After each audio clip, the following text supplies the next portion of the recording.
Mendekati pemilihan umum, sejumlah kampus menyerukan penyelamatan demokrasi. Tapi elit politik dan pejabat negara dinilai mengabaikan maklumat para guru besar hingga mahasiswa. Padahal pengabaian semacam ini bisa berdampak pada pemilih muda yang berpindah arah atau yang terburuk tidak menggunakan hak pilihnya. Dengan ini menyampaikan keprihatinan yang mendalam. Dengan gejala budarnya sikap kenegarawanan dari Presiden Republik Indonesia Joko Widodo. Hentikan penyalahgunaan sumber daya negara untuk kepentingan pelanggaran kekuasaan. Selain kepada hukum dan prinsip demokrasi, Anda bertanggung jawab kepada Tuhan. Kritik dari kampus tentang kemunduran demokrasi dalam penyelenggaraan pemilu kian meluas. Guru besar, dosen, mahasiswa, dan alumni Universitas Jenderal Sudirman Purwokerto menyampaikan kritik kepada pemerintah jelang pemilu. Guru besar Unsud Purwokerto, Hipnu Nugroho, menyebut saat ini Indonesia krisis keteladanan dan moralitas.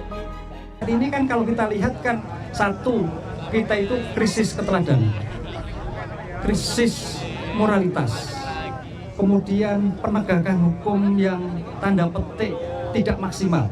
Kita lihat angka korupsi itu anjlok 40 dalam sejarah pemerintahan. Ini suatu luar biasa. Sehingga bagaimanapun nantinya pemerintah siapapun depannya kayaknya harus betul-betul evaluasi bagaimana kondisi ini tetap jalan dengan baik. Jangan sampai terjadi adanya reformasi jilid 2. Itu jangan sampai. Tak cuma di kampus, sejumlah mahasiswa di Jabodetabek juga turun ke jalan menolak pemilu curang. Selain orasi di tengah jalan, mahasiswa juga membentangkan spanduk di beton pembatas bertuliskan "Makzulkan Jokowi, tolak pemilu curang". Mahasiswa resah dan menilai Presiden Jokowi campur tangan dalam pemilu 2024 dengan memperbolehkan presiden dan para menteri berkampanye secara terbuka. Pemilu yang curang hanya dapat dipulihkan keadilannya jika para pelaku kecurangan yang memanfaatkan kekuasaan dibatasi atau dicabut mandatnya. Puncak dari campur tangan Presiden Jokowi dalam pemilu 2024 ditunjukkan dengan jelas memperbolehkan presiden dan para menteri untuk kampanye terbuka.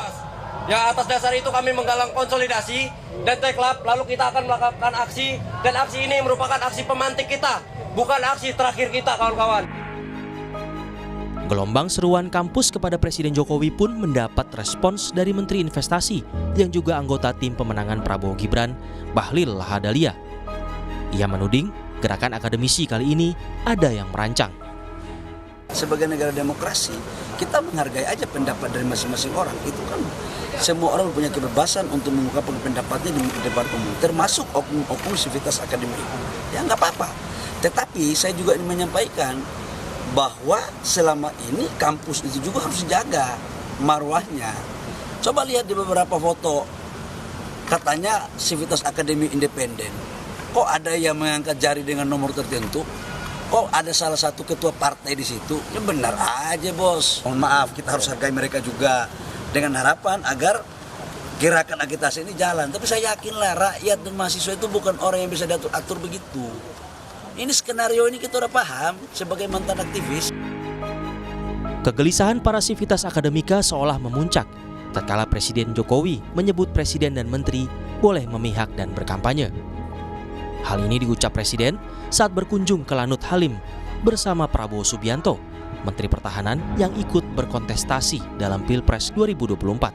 Ya, ini kan hak demokrasi, hak politik setiap orang, setiap menteri sama saja. Yang paling penting presiden itu boleh loh kampanye, presiden itu boleh loh memihak, boleh. Tapi yang paling penting waktu kampanye tidak boleh menggunakan fasilitas negara. Boleh, Pak. Kita ini kan pejabat publik sekaligus pejabat politik. Masa gini nggak boleh berpolitik, nggak boleh. Menteri juga boleh. Namun 2 minggu berselang, setelah muncul desakan akademisi dari sejumlah kampus, Presiden Jokowi menyatakan tidak akan berkampanye di Pilpres 2024. Ini saya ingin menegaskan kembali pernyataan saya sebelumnya bahwa Presiden memang diperbolehkan undang-undang untuk kampanye.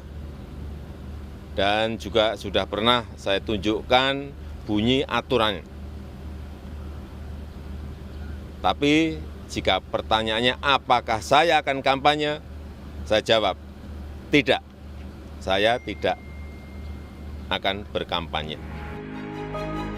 Hingga kini, sedikitnya ada 30 kampus dari berbagai kota yang menggelar mimbar akademik. Petisi akademi meminta Jokowi netral, termasuk aparat hingga persoalan etika dan demokrasi. Sikap elit politik dan pejabat negara yang mengabaikan seruan sejumlah kampus juga bisa berdampak bagi pemilih muda. Menurut peneliti BRIN Wasistora Harjojati, mereka bisa gamang dalam memilih atau yang terburuk menjadi golongan putih alias tidak memberikan suaranya pada pemilu 2024. Satu, ada potensi adanya golongan putih karena pemilih muda ini menjadi apatis dan kemudian apolitis. Atau yang kedua, kemungkinan lain adalah terjadi migrasi suara yang itu sebelumnya sudah menetapkan pilihan ke paslon tertentu, pada akhirnya kemudian berpindah ke paslon lain. Pemilih muda ini akan menimbang ulang ya terhadap relasi, konektivitas, situasi, kondisi sekarang dengan konstelasi politik yang ada. Kampus dianggap sebagai salah satu penjaga moral bangsa. Jika seruan kampus tak ditanggapi serius, seruan Civitas Akademika bisa menimbulkan situasi sulit di masa mendatang. Tim Liputan, Kompas TV.